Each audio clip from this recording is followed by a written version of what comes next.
வணக்கம்.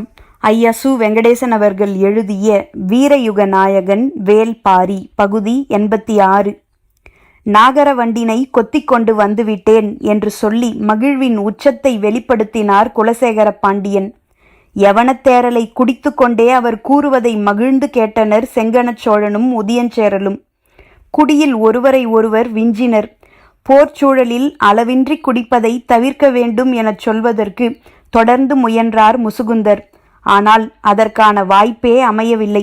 இத்தனை நாள்கள் மயூர் கிழாரின் மாளிகை ஒன்றில் தங்க வைக்கப்பட்டிருந்த இப்பேலஸ் இன்று மூஞ்சலுக்கு அழைக்கப்பட்டான்.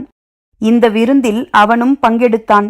இப்பேலஸிடம் குலசேகர பாண்டியன் மீண்டும் மீண்டும் சொன்னார், நாகரவண்டினை நமது கூட்டுக்கு கொண்டு வந்துவிட்டோம். இனி நமக்கான இறை நம்மை தேடி வந்தே தீரும்.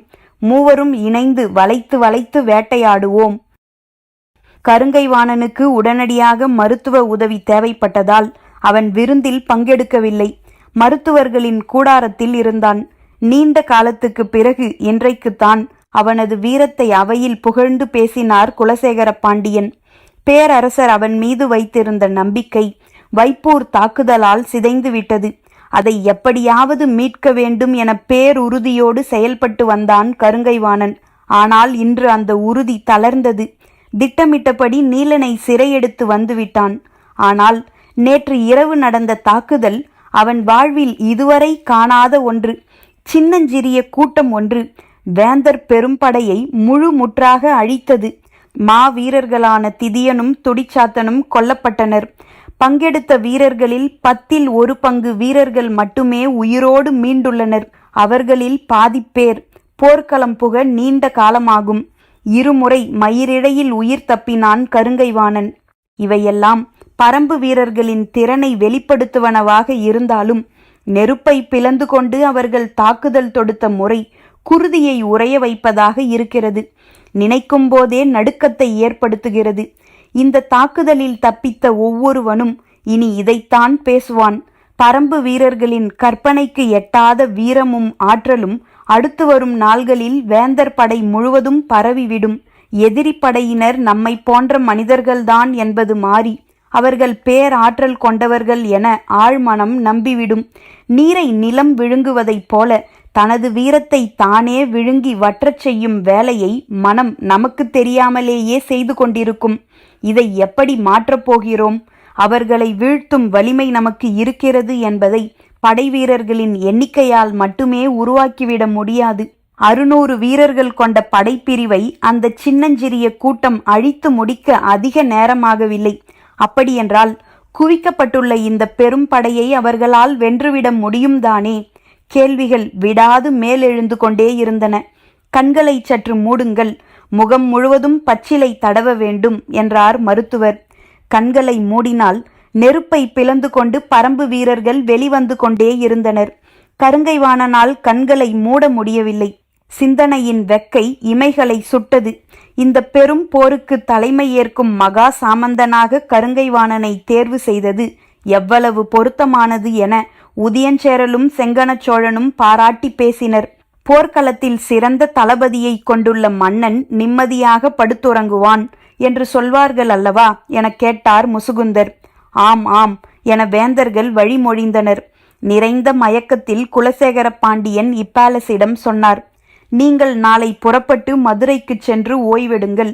பாரியை வீழ்த்திவிட்டு நாங்கள் வந்து சேருகிறோம். இப்பேலஸ் மகிழ்வோடு அதை ஏற்று தலை வணங்கி நன்றி சொன்னான்.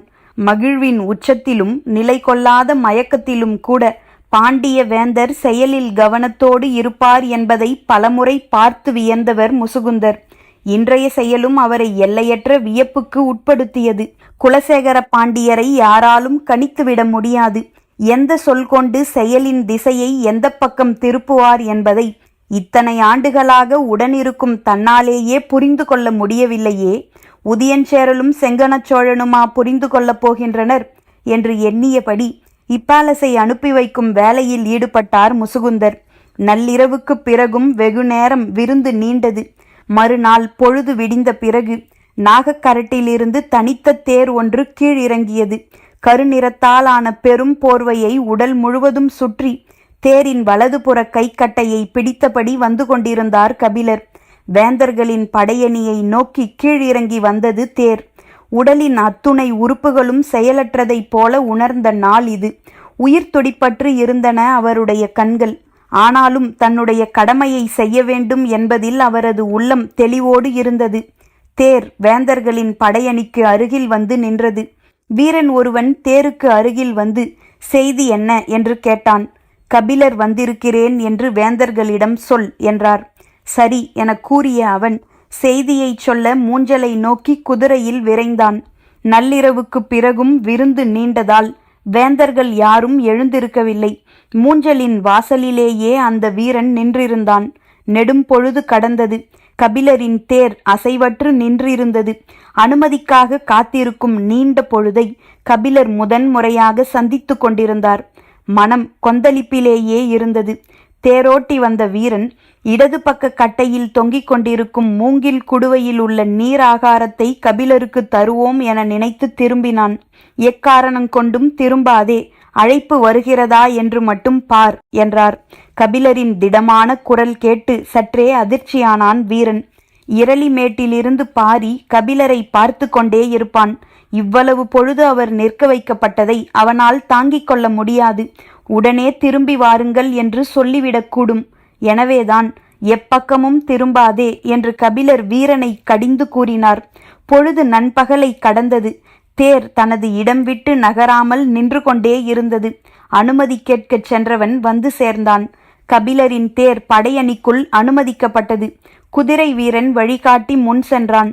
படையணிகளுக்குள்ளும் பாசறைகளுக்கிடையேயும் வளைந்து நெளிந்து சென்ற தேர் இறுதியில் மூஞ்சலை அடைந்தது. கபிலர் இறங்கினார். வரவேற்க எவரும் இல்லை. எந்த கூடாரம் நோக்கி போவது என்பது சற்றே குழப்பமாக இருந்தது. குதிரை வீரன் 3ஆம் கூடாரத்தை கை காட்டி உங்களை அங்கே வரச் சொன்னார்கள் என்றான். கபிலர் அதை நோக்கி நடந்தார். அருகில் செல்ல செல்ல இசைக்கருவிகளின் ஓசை கேட்டது. மகிழ்வின் வெளிப்பாடு முகத்தில் அரைந்தது. உடல் கூசி நடுங்கியது. நீண்ட நேரம் நிறுத்தி வைத்ததன் மூலம் ஏற்படுத்திய உணர்வை அருகில் அழைப்பதன் மூலமும் ஏற்படுத்த முடிந்தது. கபிலரின் கால்கள் நகராமல் நின்றன. சற்று நேரத்தில் கூடாரத்தில் இருந்து வெளியே வந்த முசுகுந்தர் அவருக்கு வணக்கம் தெரிவித்து உள்ளே அழைத்துச் சென்றார். இசை நிகழ்வு முடிவுற்றதும் கபிலர் உள்நுழைந்தார்.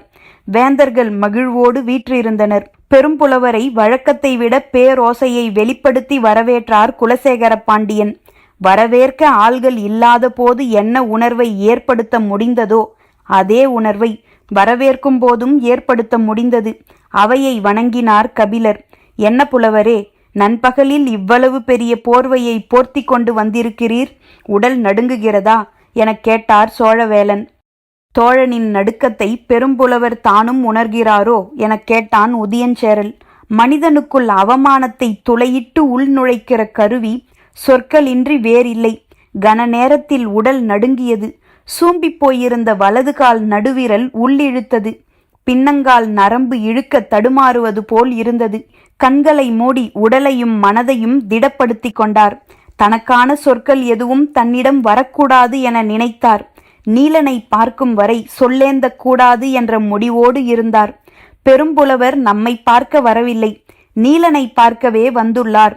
எனவே முதலில் அவர் நீலனை பார்த்துவிட்டு வரட்டும், பிறகு பேசலாம் என்றார் குலசேகர பாண்டியன். சரி எனச் சொல்லி எழுந்த முசுகுந்தர் கபிலரை அழைத்து கொண்டு வெளியில் வந்தார். மூஞ்சலில் பெரும் பெரும் கூடாரங்கள் போதிய இடைவெளி விட்டு அமைக்கப்பட்டிருந்தன. அந்த கூடாரங்களுக்கு நடுவே சின்னதாய் ஒரு கூடாரம் அமைக்கப்பட்டிருந்தது. முசுகுந்தர் அதை நோக்கி நடந்தார். கபிலரின் கால்கள் முன்னகரத் தயங்கின. நீலன் எந்த நிலையில் இருக்கப் போகிறான் என்ற கவலை அவரை மேலும் நடுக்கமுற வைத்தது. முசுகுந்தர் கூடாரத்தின் திரைச்சீலையை விலக்கியபடி கபிலர் உள்ளே செல்ல கையை நீட்டினார். உள்நுழைந்தார் கபிலர். கூடாரத்தின் நடுவில் கைகள் கட்டப்பட்ட நிலையில் மரத்தூண் ஒன்றில் சாய்ந்து கிடந்தான் நீலன். உடலெங்கும் குருதி வழிந்த கருந்திட்டுகள் இருந்தன. இன்னும் சில இடங்களில் செங்கசிவு நிற்காமல் இருந்தது. கால் தொடையில் ஈட்டி இறங்கிய இடத்தில் துணிகளை கொண்டு கட்டியிருந்தான். ஆங்காங்கே தசைகள் பீந்து தொங்க ஈக்கள் மொய்த்து கொண்டிருந்தன. கண்கள் உட்செருகியபடி கிடந்தவன் ஓசை கேட்டு விழித்து பார்க்க முயன்றான். புருவங்கள் தான் மேலேறி கொண்டிருந்தன. இமைகளை திறக்க முடியவில்லை. முயன்று இமை திறந்து பார்த்தான். எதிரில் கபிலர். அவனது தலையை கைகளால் மெல்ல தடவியபடி அருகில் மண்டியிட்டு அமர்ந்தார். விழிகள் ஏறிட்டு கபிலரை பார்த்தன. கலங்கிய கண்களோடு அவனையே பார்த்து கொண்டிருந்தார் கபிலர்.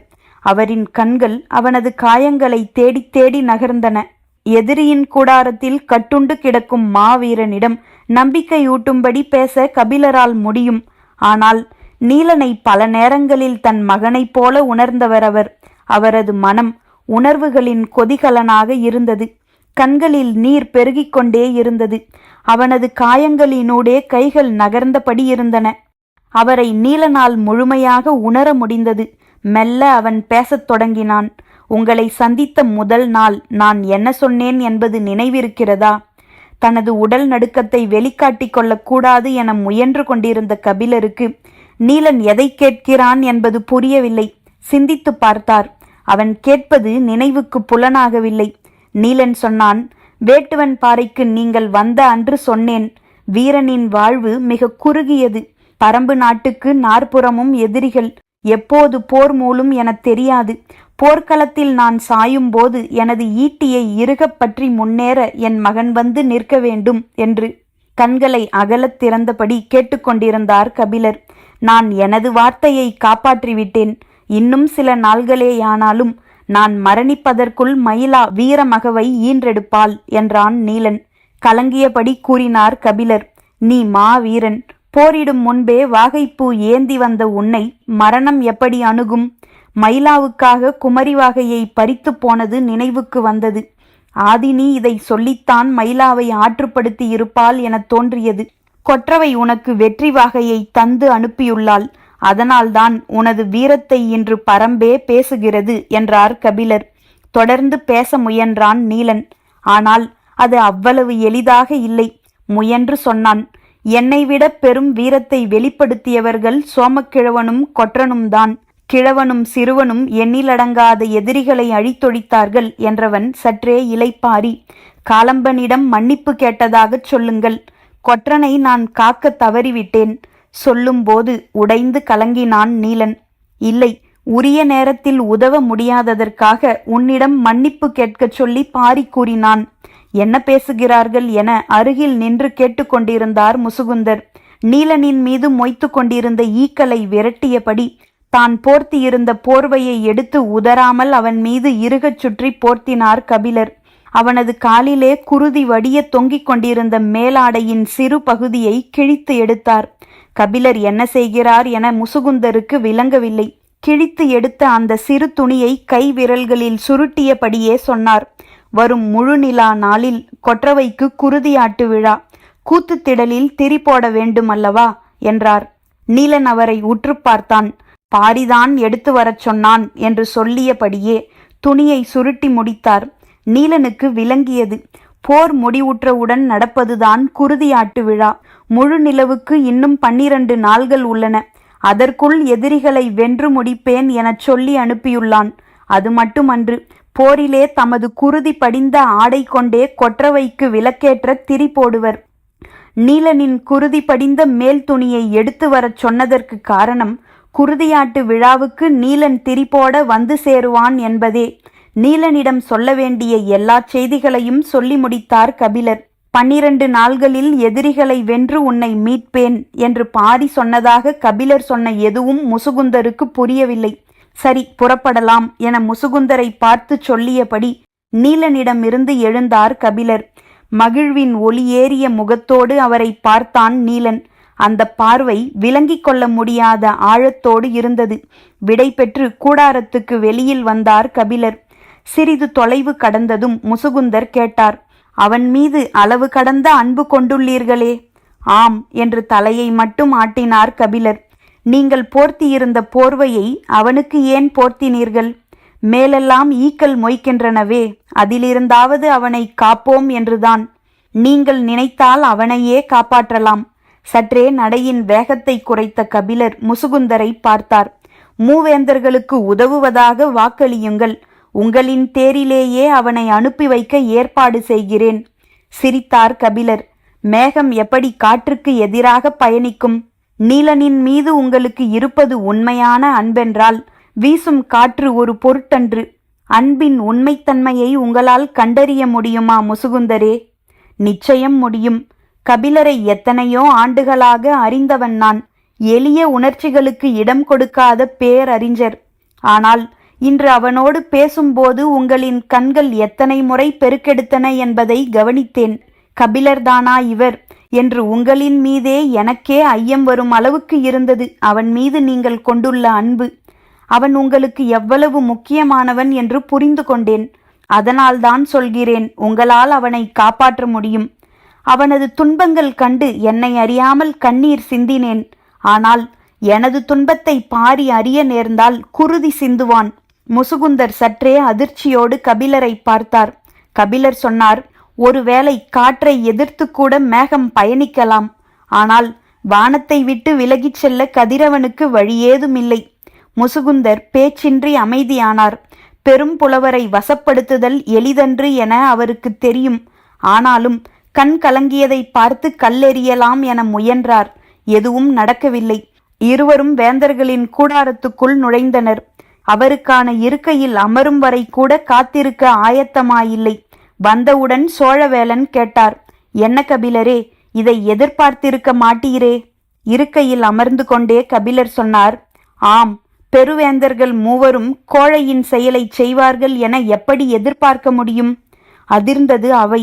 தனக்கான சொற்களை கை கொள்ளத் தொடங்கினார் கபிலர். பாரி என்ன நோக்கத்துக்காக அனுப்பி வைத்தானோ அந்த வேலை முடிந்தது. நீலனுக்கான செய்தி சொல்லப்பட்டுவிட்டது. இனி கபிலர் சொல்லை சுழற்ற தடையேதுமில்லை. எது கோழையின் செயல்? திரண்டு நிற்கும் படை கண்டு தோள்கள் புடைக்க களம் காணாமல் காடுகளுக்குள் ஒளிந்து கிடப்பது கோழையின் செயலா? அவனது எல்லைக்குள் நுழைந்து தாக்குதல் நடத்தி அவன் தளபதிகளில் ஒருவனை சிறைப்பிடித்து வந்தது கோழையின் செயலா? சீறினான் உதியஞ்சேரல். ஒற்றறிந்து இருள் போர்த்தி பம்மி பதுங்கி நீங்கள் நடத்திய தாக்குதலுக்கு என்ன பெயர் வேண்டுமானாலும் சொல்லிக் கொள்ளுங்கள். ஆனால் அந்த செயலுக்கான குணம் கோழையினுடையது.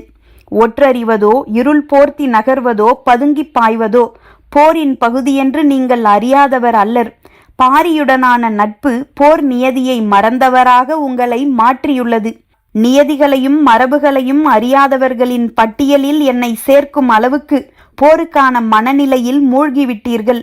உங்களின் நோக்கம் அதுவென்றால் உங்களுக்கு உதவ நான் ஒரு வழிமுறை சொல்கிறேன், கேட்கிறீர்களா? பெரும்புலவரே, உங்களால் எங்களுக்கு உதவ முடியாது. எங்களுக்கு உதவுவதாக நீங்கள் எது செய்தாலும் அதற்கு பின்னால் இருப்பது எங்களின் எதிரியான பாரியின் நலனே என்றார் குலசேகர பாண்டியன். சற்றே வாய்விட்டு சிரித்தபடி கபிலர் சொன்னார், இதைத்தானே நான் சொன்னேன். போருக்கான மனநிலைக்குள் முற்றாக மூழ்கிவிட்டீர்கள். இனி குருதி பிசையாமல் உங்களால் உணவருந்த முடியாது. சொற்களின் கூர்மை நுனிமூக்கை குத்தி இழுத்தது. உயர்த்திய குரலோடு உதியஞ்சேரல் கேட்டான், சரி சொல்லுங்கள், எங்களுக்கு உதவ என்ன சொல்லப் போகிறீர்கள்? பாரி மலை விட்டு கீழிறங்கி போரிட வேண்டும். அதனால்தானே நீலனை சிறைப்பிடித்து வந்துள்ளீர்கள். அவையில் அமைதி நீடித்தது. கபிலர் தொடர்ந்தார், நீலனை தூக்கி வந்தால் கூட அவன் உடனடியாக போர் தொடுக்க மாட்டான். சற்று காலம் தாழ்த்துவான். உங்களின் அவசரம் கருதி சொல்கிறேன். நீலனை விடுவித்து விடுங்கள். என்னை சிறையிலிடுங்கள். இந்த கணமே போரை தொடங்குவான் பாரி. கூடாரம் அதிர்வதைப் போல சிரித்தார் குலசேகர பாண்டியன். பெரும்புலவரே, இதைத்தானே நான் முதலிலேயே சொன்னேன். எங்களுக்கு உதவுவதாக நீங்கள் எது செய்தாலும் அதற்கு பின்னால் இருப்பது எங்கள் எதிரியான பாரியின் நலனே. கபிலர் சற்று அதிர்ந்தார்.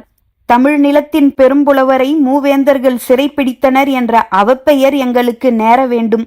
ஆனால் அவரை மீட்க போரிட்டு உயிர் நீத்தான் பாரி என புலவர் குடிகள் காலம் காலமாக அவனை போற்ற வேண்டும். அதுதானே உங்களின் நோக்கம்? கபிலர் சொன்னார், நீங்கள் விரும்பும் போர்க்களத்துக்கு பாரியை உடனடியாக வரவைக்கும் வழியைத்தான் நான் கூறினேன். அதில் துளியும் மிக இல்லை. ஆனால் இந்த செயலில் என்பால் அவனுக்கு இருக்கும் அன்பு உங்களுக்கு புலப்படவில்லை. அவன் அடைய போகும் புகழ் மட்டுமே உங்களின் கண்களுக்கு தெரிகிறது. இதை பற்றிதான் பேச நினைக்கிறேன். இன்னும் பேச என்ன இருக்கிறது? இருக்கிறது. உங்களது போர் அவன் கொண்டுள்ள பொருளுக்கானதன்று, அவன் பெற்றுள்ள புகழுக்கானது. ஒருவனின் செல்வத்தை கவர்ந்திட நீங்கள் போரிட்டால் அந்த போரில் வெற்றி தோல்வி உண்டு. ஆனால் ஒருவனின் புகழை எதிர்த்து இன்னொருவனால் போரிடவே முடியாது. நீரை பாறை கொண்டு நசுக்க முடியாது. குலசேகர பாண்டியன் உயர்த்திய குரலோடு சொன்னார். இந்த போரில் நாங்கள் வெல்வதை தடுக்க யாராலும் முடியாது. ஆனாலும் போர் தொடங்கும் முன்பே ஒருவரை நாங்கள் இழந்து விட்டோம். அதுதான் எங்களுக்கு ஆறா துயரை ஏற்படுத்துகிறது. யாரை எனக் கேட்டார் கபிலர். உங்களைத்தான். தமிழ் நிலத்தின் பெரும்புலவர் மூவேந்தர்களின் அவைகளையும் பாட்டால் பொலிவுறச் செய்த பேரறிஞர் இன்று எங்களின் எதிரியோடு போய் நிற்கிறீர். அவன் உங்களின் தமிழால் எங்களைச் சீண்டுகிறான். உங்களின் புலமை கொண்டு நம் நட்பை தகர்க்கிறான். தயவு கூர்ந்து உங்களிடம் கேட்டுக்கொள்கிறேன். அந்த கோழையை உங்களின் மேலாடையை விட்டு வெளியில் வந்து பேசச் சொல்லுங்கள். பாரியுடனான நட்பும் வேந்தர்களுடனான நட்பும் ஒரே நேரத்தில் இகழ்ச்சிக்குள்ளானது. எனது புலமையும் எனது தோழமையும் எத்தனையோ முறை சீண்டப்பட்டிருக்கின்றன. ஆனால் தனி மனிதனாக நான் இப்போது சீண்டப்படுகிறேன் என்ற கபிலர் அடுத்த வார்த்தையை உச்சரிக்கும் முன் சட்டென இடைமறித்தார் முசுகுந்தர். இதற்கு மேல் பேசிக்கொண்டிருப்பது பொருளற்றது. சிறைப்பிடிக்கப்பட்டவனை மீட்க துணிவிருந்தால் போரிட்டு மீட்டுக்கொள்ளச் சொல்லுங்கள் என நிறுத்தினார் பேச்சை. அவையில் சட்டென அமைதி திரும்பியது. தலையசைத்தபடி சரியெனச் சொன்ன கபிலர், போரிட்டு மீட்பான் பாரி. ஆனால் போர் முடியும் வரை சிறைப்பிடிக்கப்பட்டவனை பாதுகாக்கும் அறத்திலிருந்து நீங்கள் நழுவ மாட்டீர்கள் என நம்புகிறேன். அவனுக்கு உணவும் நீரும் அளிப்போம், மருந்தளிக்க மாட்டோம். தாக்கொண்ட காயத்தால் அவன் மரணம் எய்துவானேயானால் அதற்கு நாங்கள் பொறுப்பல்ல என்றார் முசுகுந்தர். உணவும் நீரும் அளியுங்கள், அது போதும் என்றார் கபிலர். சரி, அப்படியென்றால் போரின் விதிகளை வரையறுத்து கொள்ளலாமா எனக் கேட்டான் உதியஞ்சேரல். போரின் விதிகளை போரிடுபவரிடம்தானே நீங்கள் பேச வேண்டும். நான் போரிடுபவன் அல்லன், போரிடப் போகிறவனுக்கு நண்பன். அப்படியென்றால் நாளை காலை போர் விதிகளை முடிவு செய்வதற்கான மனிதரை அழைத்து வாருங்கள் என்றார் குலசேகர பாண்டியன். சரி எனச் சொல்லி அவை நீங்கினார் கபிலர். அவரை பொறுத்தவரை வந்த வேலை எல்லா வகையிலும் சிறப்பாக முடிந்தது. நீலனுக்கு அவர் போர்த்திய போர்வை பருத்தி நூலால் நெய்யப்பட்டது மட்டுமன்று, பருத்தி நூலோடு சேர்த்து மூலிகை நார்களால் பின்னப்பட்டது. எல்லா வகையான மருத்துவ பொடிகளும் அதன் மீது போர்த்தி மேவப்பட்டிருந்தது. அதை மேலே போர்த்தியவுடன் குருதி கசிவுகள் உடனே நிற்கும், காயங்கள் விரைவில் குணமாகும், புத்துணர்ச்சியும் ஆற்றலும் பிறக்கும். ஒருவேளை அவனுக்கு உண்ணக் கொடுக்கும் உணவில் நஞ்சு இருந்தாலும் நஞ்சு முறியாகவும் அது செயல்படும். முரியன் ஆசான் கொடுத்தனுப்பிய மருத்துவ ஆடை அது. அதன் கீழ் விளிம்பில் சற்றே பெரிதான சரடு போன்ற ஒன்று உண்டு. அது தராக்கொடியும் செவ்வகத்தி வேரும். ஒருவேளை இரும்பு தூணில் அவன் கட்டப்பட்டிருந்தால் அந்த கொடியின் பால் பட்டு இரும்பு உருகும். அதை போலவே குறுங்காது முயலின் குருதியில் ஊறிய நரம்புகள் போர்வைக்குள் இருக்கின்றன. கையில் கிடைக்கும் சிறு தடியை கொண்டு கூட வில்லை செய்ய அது பயன்படும். மருந்து, ஆயுதம் ஆகிய அனைத்தும் கொண்டதாக இருந்தது அந்த போர்வை. நீலனுக்கு தேவையான அனைத்தும் அவனுக்கு தரப்பட்டு விட்டன. கபிலர் நிறைவோடு படை நீங்கி வெளியேறினார். நாகக்கரட்டில் ஏறும்போதே இரவாகிவிட்டது. அவரின் வரவுக்காக 6ஆம் குகையில் பாரி, தேக்கன், முடியன், காலம்பன், கூழையன், வாரிக்கையன், முரியன் ஆசான் ஆகியோர் காத்திருந்தனர். கபிலர் வந்தவுடன் முரியன் ஆசான் எண்ணற்ற கேள்விகளை கேட்டார். நீலனின் ஒவ்வொரு காயத்தை பற்றியும் விளக்கினார் கபிலர். முரியன் ஆசான் சொன்னது போலத்தான் நீலனின் உடல் முழுவதும் விரல்களால் தொட்டு பார்த்தார். எந்தெந்த இடத்திலெல்லாம் நீலன் வலிமிகுதியை உணர்ந்தான், எந்தெந்த இடத்திலெல்லாம் உணர்வற்று இருந்தான் என்பதையெல்லாம் துல்லியமாக கேட்டார். அவன் எந்தெந்த வடிவில் கை கால்களை நீட்டி மடக்கி உட்கார்ந்திருந்தான் என கேட்டார். வலது கால் தொடையில்தான் ஈட்டி இறங்கிய பெருங்காயம் இருப்பதைச் சொன்னார் கபிலர். தொடைப்பகுதியில்தான் போர்வை சுருண்டும் மடங்கியும் அதிக நேரம் குவிந்து கிடக்கும். எனவே ஓரிரு நாள்களில் அது குணமடைந்து விடும் என்றார் முரியனாசான். முரியனாசானின் வேலை முடியும் வரை மற்றவர்கள் காத்திருந்தனர். அவர் குகை விட்டு வெளியேறியவுடன் வேந்தர்களோடு நடந்த பேச்சுவார்த்தையை பற்றி சொன்னார் கபிலர். அனைவரும் கவனமாக கேட்டனர். போர் விதிகளை பற்றி பேச பொருத்தமானவரை அழைத்து கொண்டு வருகிறேன் என கூறி வந்துள்ளதாக கபிலர் சொன்னார். சிறிது நேர சிந்தனைக்கு பிறகு முடியன் சொன்னான், அப்படியென்றால் நாளை கபிலரோடு தேக்கன் செல்லட்டும். எல்லோரும் சரி என்பது போல தலையசைத்த போது பாரி சொன்னான், தேக்கன் வேண்டாம். சற்றே வியப்போடு பார்த்தனர். கபிலரோடு வாரிக்கையன் செல்லட்டும். பரம்பின் குரல் ஒலிக்கும்.